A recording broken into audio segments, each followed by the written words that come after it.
First and foremost, let me apologize in advance to all the loyalists of Apostle Joshua Selman and all his followers who feel offended whenever we try to establish his connection to the Freemasonry cult.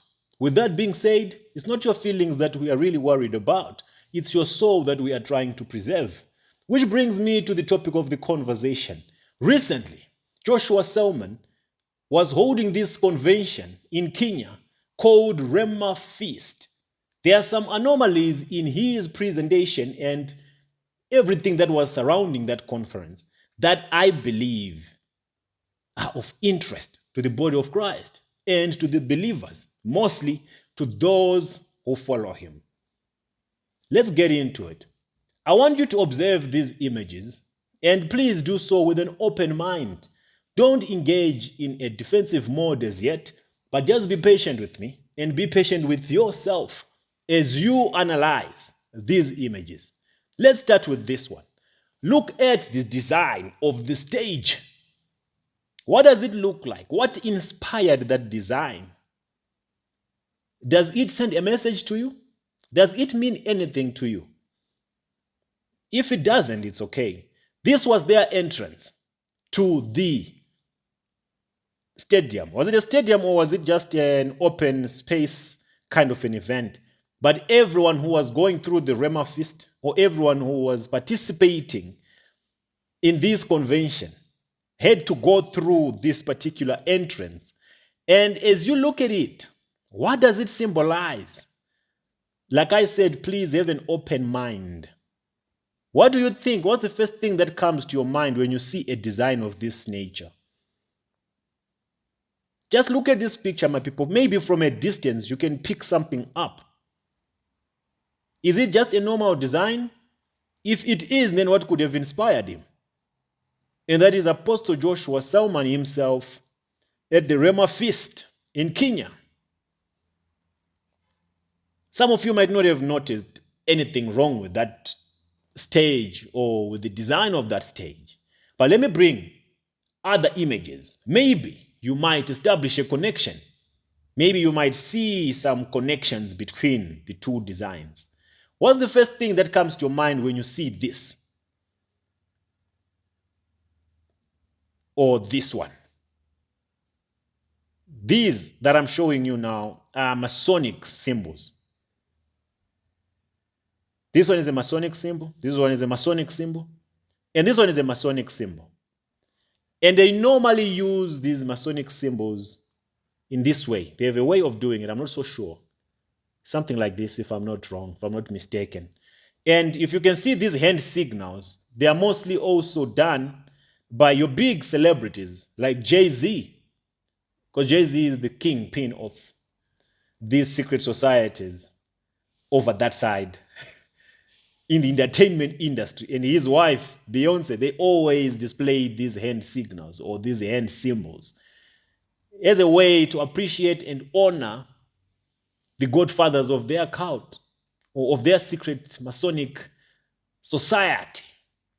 So, now that you've looked at these Masonic symbols, do they ring a bell now when you look at the Rema Feast stage design? Look at the Rema Feast design again.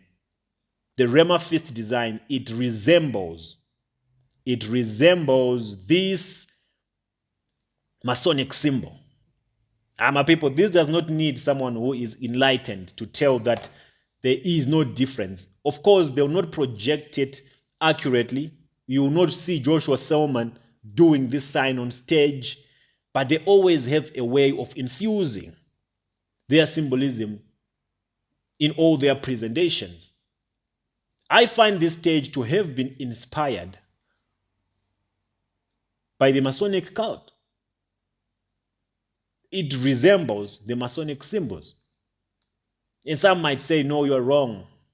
No, my people. When it comes to these people and these cults, I operate with two rules.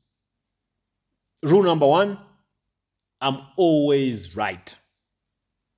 And rule number two, but if I'm wrong, read again rule number one. There's nothing you can tell me about these, your spiritual fathers. But there's more that I can tell you about them.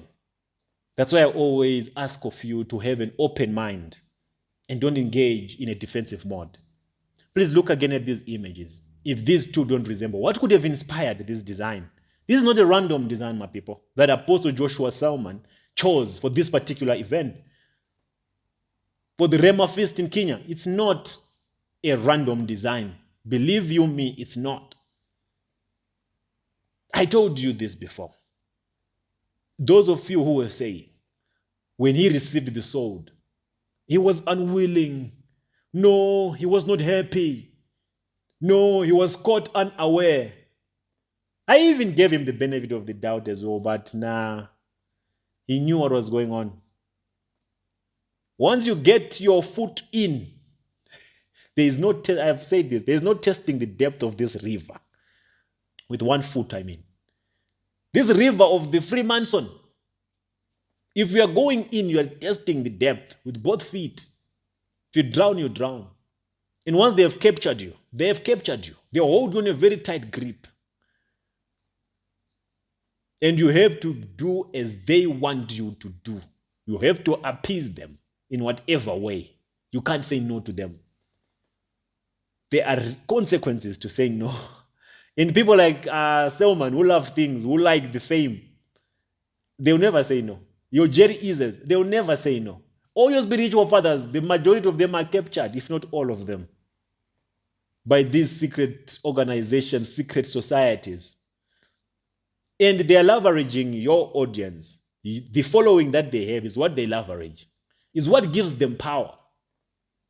They gather crowds, yes. They use those crowds as proof of concept that they can take this Masonic movement forward. If you remember well, when Duncan was giving Jerry Easy that sword, he said, I'm giving this sword to specific individuals, not everyone, to specific individuals. And what was his definition of specific? Those with crowds, those with their huge following. Your Selman, your Jerry Eases. And look at the wonders that they are doing. They are leading masses to hell. They are leading masses to darkness. And one thing I like about the masses, they are the ones on the forefront defending them. No, you are touching the anointed. Yet we are trying to take them out of this covenant of darkness. But you let me know what you think about the symbols that were constantly displayed at the Rema Feast in Kenya. I think it happened. Is it not this week already? They should have concluded it, or it's still ongoing. I don't know. But Kenyans are being recruited in the cult. It's said, my people, they keep growing and they keep growing, and it's only a few of us who are blowing this trumpet of awareness.